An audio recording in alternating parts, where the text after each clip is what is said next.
Hello बच्चों, आज हम मुद्रा और साख जो कि कक्षा 10वीं का तीसरा अध्याय है कि तीसरी वीडियो शुरू करते हैं।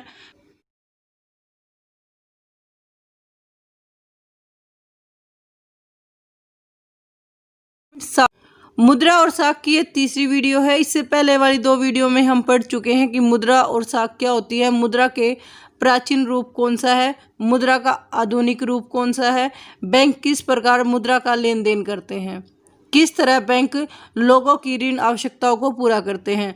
आज हम देखेंगे कि लोगों को किन किन आवश्यकताओं को पूरा करने के लिए ऋण लेने की आवश्यकता है, ग्रामीण साख क्या होता है और ग्रामीण साख के कौन कौन से रूप हैं। आज इस वीडियो में हम देखेंगे कि साख प्रबंध किस प्रकार होता है, प्रबंध के औपचारिक और अनौपचारिक साधन कौन कौन से हैं।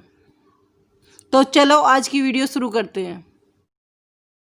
आज की वीडियो में देखते हैं कि साख प्रबंध कैसे होता है, एक गांव की स्टोरी से, जिससे अलग अलग एग्जाम्पल से आपको समझाया गया है कि अलग अलग व्यक्ति अलग अलग जगह से ऋण लेता है, लोन लेता है, जिनमें से दो मेथड औपचारिक और अनौपचारिक प्रमुख रूप से हैं, जिनको आगे अलग अलग भागों में बांटा गया है। साख प्रबंध अलग अलग व्यक्तियों के लिए अलग अलग हो सकता है, जिसको अलग अलग एग्जाम्पल से समझाया गया है। श्यामलाल का एग्जाम्पल लिया गया है। श्यामलाल, जिसके पास 1.5 एकड़ ज़मीन है, वह उधार लेता है, लेकिन वो उधार महाजन से लेता है और 5% मासिक दर पर, जिसका मतलब है 7% दर वार्षिक लेता है। ये उच्च ब्याज दर है जिस पर ऋण उसको मिला हुआ है। इतना महंगा ऋण मिला हुआ है कि वो उसको चुकाने में असमर्थ होता है। न केवल महंगा ऋण होता है, बल्कि महाजन ये शर्त करता है कि जो भी उसकी फसल होएगी, जो भी व्यापारी की फसल होती है, उसको महाजन को ही बेचना पड़ता है, जिससे महाजन उसको सस्ते दामों पर खरीद। ऋण पर ब्याज के अलावा व्यापारी किसानों से वायदा लेता है कि वह अपनी फसल उसी को बेचेगा। इस तरह व्यापारी निश्चित है कि ऋण की अदायगी समय पर हो जाएगी। फसल की कीमतें फसल काटते समय कम होती है, इसलिए किसानों को कम कीमत पर ही फसल बेचनी पड़ती है और बाद में ऊंची कीमत बढ़ जाने पर वो फसल उसको लेनी पड़ती है, जिससे किसान को अत्यधिक नुकसान होता है और वो कर्ज को चुकाने में असमर्थ होता है। दूसरा एग्जाम्पल अरुण का है। अरुण किसान मजदूर के काम का निरीक्षण करता है, यानी कि एक तरह से वो सुपरविजन का काम करता है। अरुण के पास खुद की ज़मीन है, 7 एकड़ ज़मीन है। अरुण खेती के लिए बैंक से लोन लेता है। क्योंकि वो बैंक से लोन ले रहा है, इसलिए जो ब्याज दर है उसकी काफ़ी कम है। वो 8.5% वार्षिक दर से ब्याज देता है। अरुण अगले 3 वर्षों में इसे कभी भी लौटा सकता है। अरुण की यह योजना है कि वह फसल तैयार होने पर अपनी उपज का कुछ हिस्सा बेचकर उसके ऋण को चुका देगा। दोनों एग्जाम्पल से हम समझ सकते हैं कि बैंक से लोन लेना आसान होता है और कम ब्याज रेट पर हमें लोन मिल जाता है, जबकि जब हम महाजन से पैसे लेते हैं तो हमें ऊंची दर पर ब्याज देना पड़ता है और साथ में अपनी फसल को महाजन को ही बेचना पड़ता है, जिससे हम एक तरह ऋण के जाल में फंस जाते हैं। तीसरा एग्जाम्पल जो आपकी बुक में दिया हुआ है वो रमा का है। रमा एक कृषि मजदूर है। कई सालों से रमा काम कर रही है, लेकिन इन्हें रमा के पास कोई काम नहीं होता, क्योंकि वो कृषि मजदूर है और कृषि मजदूर को साल में कई महीने काम नहीं मिलता है। अचानक बीमार पड़ने पर परिवार में किसी समारोह पर खर्च करने के लिए उसे जब भी कर्ज लेने की आवश्यकता होती है तो वो अपने मालिक पर आश्रित होती है, अपने मालिक से कर्ज लेती है। वह अपने मालिक, जो कि एक मध्यवर्गीय भूस्वामी है यानी कि जमींदार है, उससे ऋण लेती है 5% मासिक दर पर, यानी कि 7% वार्षिक दर पर। आप देख सकते हो कि महाजन से लिया हुआ पैसा या भूस्वामी से लिया गया हुआ पैसा काफ़ी महंगा होता है, जो कि 60% ब्याज या इससे ज़्यादा अधिक ब्याज दर पर मिलता है, जबकि बैंक से मिलने वाला ब्याज सिर्फ 8% होता है। 60% का मतलब है कि अगर कोई व्यक्ति 100 रुपये उधार ले रहा तो 60 रुपये उसे ब्याज के देने पड़ेंगे, तो टोटल उसको 160 रुपये मालिक को देनी पड़ती है। क्योंकि रमा बीमार है तो अधिकांश उसे नया ऋण लेना पड़ता है। पुराना ऋण चुकाने में असमर्थ होती है, नहीं चुका पाती है। वर्तमान में उसने भूस्वामी से 5,000 रुपये लिए थे, जबकि भूस्वामी ने उसके साथ अच्छा व्यवहार नहीं करा। फिर भी वह लगातार वहां काम करती रही, क्योंकि आवश्यकता मिलने पर ऋण उसे उसके मालिक से ही प्राप्त होता है। रमा अनपढ़ है तो वो सोचती है कि बैंक से लोन लेना उसके लिए असंभव है, इसलिए भूस्वामी यानी कि जमींदार से ही पैसे उधार लेती है। न केवल रमा बल्कि जितने भी भूमिहीन लोग हैं वो ऋण के लिए भूस्वामी पर ही आश्रित रहते हैं। सहकारी समितियों से ऋण, ये एक आधुनिक प्रणाली है ऋण लेने की और बिल्कुल आसान भी है, जिसको हम आम भाषा में कमेटी बोलते हैं। कि कुछ व्यक्ति मिलकर कमेटी डाल लेते हैं। ये कमेटी किसानों की भी हो सकती है, बुनकरों की भी हो सकती है, या औद्योगिक मजदूरों की जो फैक्ट्री वगैरह में काम करने वाले हैं। अलग अलग कमेटियाँ होती हैं, जिनमें से एक कृषक सहकारी समिति है, जिसमें 2300 किसान सदस्य हैं तो आपस में पैसे इकट्ठा कर लेते हैं और जमा पूंजी जो भी सदस्यों ने मिलकर करी है उसको ऋणाधार मानते हैं। ऋणाधार का मतलब है ऐसी पूंजी जो ऋण चुकाने का आधार हो, जिसको गिरवी रखा जाता है, उसको ऋणाधार बोला जाता है। यह सहकारी समिति से बैंक से बड़ा ऋण प्राप्त कर लेती है। इसी पूंजी का इस्तेमाल सदस्यों को कर्जे देने के लिए किया जाता है और ऋण लौटाने के बाद कर्जे का दूसरा दौर शुरू हो जाता है। कृषक सहकारी समिति कृषि उपकरण खरीदने, खेती करने, कृषि व्यापार करना, मछली पकड़ना, घर बनाने और अन्य विभिन्न प्रकार के खर्चों के लिए ऋण मुहैया करवाती है, ऋण प्रदान करती है। अब हम देखते हैं कि भारत में औपचारिक क्षेत्र कौन कौन से हैं। औपचारिक क्षेत्र ऐसे क्षेत्र होते हैं जो कि गवर्नमेंट द्वारा चलाए होते हैं, जिन पर गवर्नमेंट का पूरा पूरा कंट्रोल होता है। जबकि अनौपचारिक साधन, अनफॉर्मल सेक्टर, वो सेक्टर होते हैं जिन पर गवर्नमेंट का अधिकार नहीं होता है। इनको आप प्राइवेट सेक्टर भी बोल सकते हो। जैसे कि हमने अलग अलग एग्जाम्पल से समझा कि ऋण लेने के लिए अलग अलग मेथड हो सकते हैं, अलग अलग साधन हो सकते हैं। जैसे रमा, अरुण का एग्जाम्पल हमने देखा कि कोई तो महाजन से ले रहा है और कोई बैंक से ले रहा है, तो ये सारे के सारे साख स्रोत होते हैं। साख स्रोतों को जिनसे हम ऋण प्राप्त करते हैं मुख्यतः दो भागों में बांटा जाता है, औपचारिक और अनौपचारिक। पहले वर्ग जो कि औपचारिक है, जो मैंने अभी बोला गवर्नमेंट के कंट्रोल में होता है, उसमें सारे के सारे बैंक आते हैं, कमर्शियल बैंक आते हैं, सहकारी समिति आती हैं जिनसे हम कर्ज ले सकते हैं। जबकि अनौपचारिक उधारदाता में वो सारे के सारे साहूकार, मित्र, मालिक, व्यापारी, दोस्त शामिल होते हैं, जिनके कोई रूल रेगुलेशन नहीं होता है ऋण देने का। वो अपनी मर्जी से ब्याज दर आपसे लेते हैं। ये डायग्राम हमें ये समझने में मदद करता है कि कहाँ से अलग अलग साख ली जाती है, यानी कि ऋण उधार लिया जाता है। वर्ष 2003 में भारत में ग्रामीण परिवारों द्वारा साख के स्रोत का मतलब है कि जहाँ से हम ऋण लेते हैं, तो सबसे ज़्यादा जो ऋण लिया जाता है वो साहूकार से लिया जाता है। 30% टोटल ऋण है वो साहूकार से लिया जाता है और 1% भूस्वामी से लिया जाता है, जमींदार से लिया जाता है। 25% बैंकों से लिया जाता है। 27% सहकारी समितियों से लिया जाता है।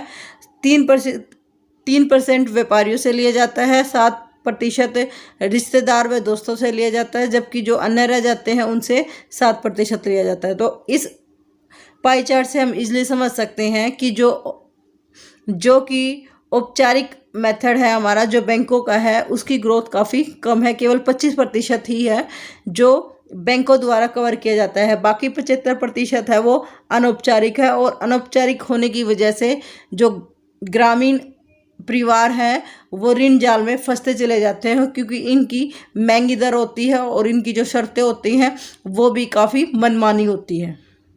भारतीय रिजर्व बैंक ऋणों के औपचारिक स्रोतों की कार्यप्रणाली पर नज़र रखता है।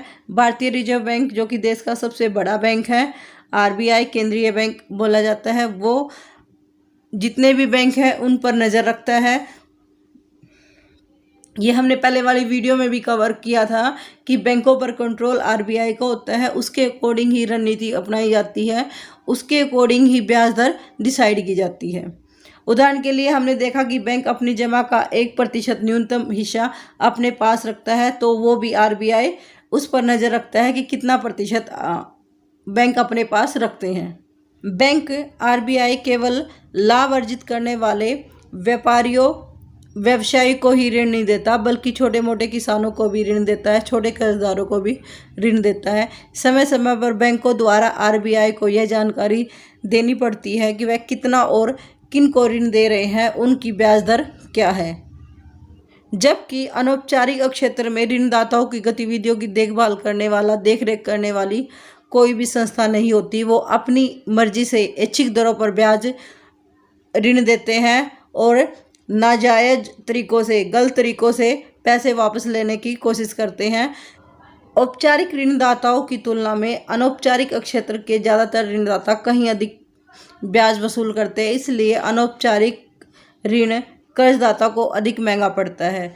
ऋण की ऊंची लागत का अर्थ है कि कर्जदार को आय का अपना ज़्यादा हिस्सा ऋण के रूप में अदा करना पड़ता है, खर्च करना पड़ता है। इसलिए कर्जदारों के पास बहुत कम आय बचती है। कुछ मामलों में ब्याज की दर इतनी महंगी होती है कि वो मूलधन से भी ज़्यादा अधिक होती है। ऊंची ब्याज दर के कारण कर्ज वापस करने की रकम कर्जदार की आय से भी अधिक होती है। इस कारण ऋण का बोझ बढ़ता चला जाता है और व्यक्ति ऋण जाल में फंस जाता है। ऋण जाल का मतलब है कि वो ऋण चुकाने में असमर्थ होता है। एक ऋण को उतारने के लिए उसे दूसरा ऋण लेना पड़ता है। इन सभी कारणों को देखते हुए बैंकों और सहकारी समितियों को ज़्यादा कर्ज देना चाहिए, जिसके जरिए लोगों की आय बढ़ सके और बहुत से लोग अपनी विभिन्न ज़रूरतों के लिए सस्ता कर्ज ले सके, वे फसल को उगा सके और कोई कारोबार कर सके, छोटे उद्योग इत्यादि लगा सके या नए उद्योगों में अब वस्तु और सेवाओं का व्यापार कर सके। औपचारिक और अनौपचारिक दोनों मेथड किसी भी देश में उपलब्ध होते हैं। लोगों को देखना होता है कि वो किस साधन से अधिक ऋण प्राप्त करें। अगर हम भारत की बात करें तो भारत में अनौपचारिक ऋण की सुविधा ज़्यादा है। लोग अनौपचारिक मेथड से ज़्यादा ऋण लेते हैं। ऐसा क्यों लेते हैं? क्योंकि वो अनपढ़ हैं, उनको लगता है कि बैंक में कागज़ वगैरह की कार्रवाई उनसे नहीं हो पाएगी। इस डायग्राम से हम देखते हैं कि कितने व्यक्ति हैं जो औपचारिक स्रोतों से ऋण लेते हैं और कितने ऐसे हैं जो अनौपचारिक स्रोतों से ऋण लेते हैं। 2003 में कुल ऋण का कितना प्रतिशत औपचारिक था और कितना अनौपचारिक था? डायग्राम में हम देखते हैं कि अगर गरीब परिवार है तो वो 25% है अनौपचारिक साधनों से ले रहा है, जैसे कि महाजन, भूस्वामी, व्यापारी, और केवल 15% ही बैंकों पर आश्रित है। अगर कम संपत्ति वाला परिवार है तो वो 53% अनौपचारिक से ले रहा है, जबकि 47% औपचारिक ले रहा है। अगर व्यक्ति अमीर है तो वो 75% बैंकों से ले रहा है और 28% अनौपचारिक है। यानी कि अगर एक व्यक्ति अमीर है और पढ़ा लिखा है तो वो बैंकों पर ज़्यादा डिपेंड रहता है, सरकार पर ज़्यादा आश्रित रहता है, जबकि अनपढ़ और गरीब व्यक्ति महाजन और भूस्वामी पर ज़्यादा आश्रित होते हैं। अगर व्यक्ति बहुत ज़्यादा अमीर है तो 90% अपनी आवश्यकताओं को वो बैंकों से पूरा करता है और केवल 10% ही ऐसे व्यक्ति हैं जो कि अनौपचारिक मेथड से ऋण प्राप्त करते हैं।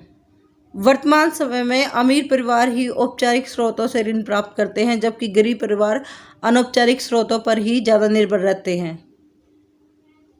यह जरूरी है कि औपचारिक ऋणों का अधिक समान वितरण हो ताकि गरीब व्यक्ति भी सस्ते ऋण प्राप्त कर सके। इसके लिए सबसे ज़रूरी है कि बैंकों की जो कार्रवाई है, कागजी कार्रवाई है, वो कम से कम होनी चाहिए ताकि गरीब व्यक्ति भी आसानी से लोन प्राप्त कर सके। निर्धनों के स्वयं सहायता समूह, ये एक नया कंसेप्ट है और इम्पोर्टेंट भी है गरीब व्यक्तियों के लिए। जैसे कि हम जानते हैं कि औपचारिक संसाधन इम्पोर्टेंट तो हैं, लेकिन वो उतने ही मुश्किल हैं। बैंकों से कर्ज लेने के लिए हमें ऋण के लिए विशेष कागजातों की जरूरत होती है। गरीब व्यक्ति बैंकों से ऋण नहीं ले पाते। दूसरी ओर जो अनौपचारिक ऋणदाता है, जैसे साहूकार है, उन्हें व्यक्तिगत स्तर पर जानते हैं। हर साहूकार व्यक्ति गरीब व्यक्तियों को आपस में जानते हैं, परिवार में या गांव में, तो वो उनको बिना किसी ऋण आधार के ऋण दे देते हैं। बेशक ऋण महंगा देते हैं, लेकिन ऋण दे देते हैं। तो जो अनपढ़ व्यक्ति हैं, गरीब व्यक्ति हैं, वो महाजन से, भूस्वामी से, साहूकार से ऋण लेना ज़्यादा सुविधाजनक मानते हैं। कर्जा जरूरत पड़ने पर पुराना ऋण चुकाए बिना भी नया कर्ज लेने के लिए साहूकार के पास जा सकते हैं। लेकिन महाजन, साहूकार ब्याज की ऊंची दर रखते हैं और ऊंची दर रखने के साथ साथ जो भी लेन देन करते हैं उनकी लिखा पढ़ी का जितना भी काम है वो महाजन ही करते हैं, गरीब व्यक्ति नहीं कर सकते, क्योंकि वो या तो अनपढ़ होते हैं या उनको इतनी समझ नहीं होती, जिससे गरीब व्यक्ति जो है वो ऋण जाल में फंस जाता है। तो कुछ नया मेथड ढूंढने की बजाय गरीबों ने उधार देने के लिए स्वयं सहायता समूह किया है, जो विशेषकर महिलाओं के लिए ज़्यादा कारगर है। गरीब विशेषकर महिलाओं को छोटे छोटे स्वयं सहायता समूह का मतलब कि अपने आप ही मदद करना। कुछ व्यक्ति मिलकर आपस में कोई कमेटी बना लेते हैं जो अपनी बचत का हिस्सा रख लेते हैं और एक दूसरे की मदद करते हैं। ना तो बैंक से कोई पैसा उधार लेते हैं, ना ही किसी अनौपचारिक मेथड जैसे महाजन साहूकार वगैरह से लेते हैं। यह विशेष स्वयं सहायता समूह एक दूसरे के पड़ोसी या 15-20 सदस्य होते हैं जो नियमित रूप से मिलते हैं और बचत करते हैं। प्रति व्यक्ति 25 रुपये से लेकर 100 रुपये या उससे अधिक भी बचत कर सकता है। यह परिवारों की बचत करने की क्षमता पर निर्भर करता है। सदस्य अपनी जरूरतों को पूरा करने के लिए छोटे कर्जे समूह से ही लेते हैं, कमेटी से ही लेते हैं और इन कर्जों पर ब्याज लेता है, लेकिन यह साहूकार द्वारा लिए गए ब्याज से काफ़ी कम होता है, जिससे आसानी से चुकाया जा सकता है।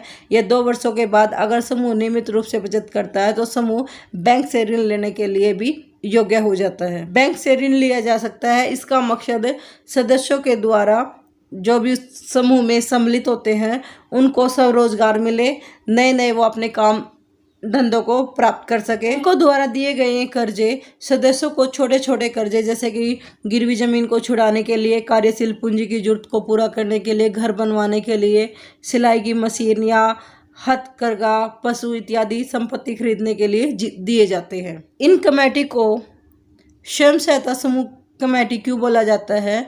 क्योंकि जितने भी बचत या ऋण गतिविधियां हैं कि कितने % ब्याज होगा, कितनी बचत करनी सदस्यों के बीच में, ये सारे के सारे फैसले सदस्य स्वयं लेते हैं। स्वयं के फैसले होते हैं और स्वयं ही उन्हें ऋण लेना होता है। समूह द्वारा दिए जाने वाले ऋण, उनका लक्ष्य, उसकी रकम, ब्याज दर, वापस लौटाने की अवधि, सब के बारे में सदस्यों को पूर्ण जानकारी प्राप्त होती है।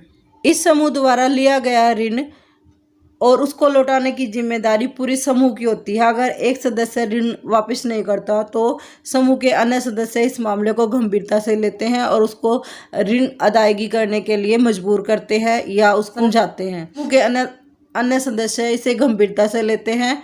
इसी कारण जो बैंक है वो निर्धन व्यक्तियों या महिलाओं को ऋण देने के लिए तैयार हो जाते हैं जब वे अपने को स्वयं सहायता समूह में संगठित करते हैं।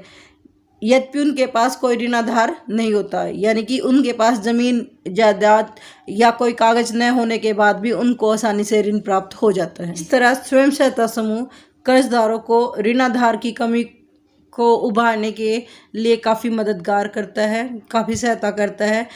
ये समय अनुसार विभिन्न प्रकार की आवश्यकता के लिए उचित ब्याज दर पर ऋण मिल जाता है। इसके अतिरिक्त यह समूह गरीब व्यक्तियों को संगठित करने में भी मदद करता है। इससे न केवल महिलाएं आर्थिक रूप से स्वावलंबी होती हैं, बल्कि समूह की नियमित बैठकों के जरिए लोगों को आम मंच भी मिल जाता है, जिससे वो सामाजिक विषयों जैसे स्वास्थ्य, पोषण, घरेलू हिंसा इत्यादि पर भी चर्चा कर सकते हैं। तो इस तरह आज की वीडियो में हमने देखा औपचारिक और अनौपचारिक स्रोत कौन कौन से होते हैं, किन किन स्रोतों से हम ऋण प्राप्त कर सकते हैं, स्वयं सहायता समूह कौन से होते हैं, सहकारी समितियां कौन सी होती हैं। नेक्स्ट वीडियो में हम पढ़ेंगे वैश्वीकरण क्या होता है। आज के लिए इतना ही, धन्यवाद।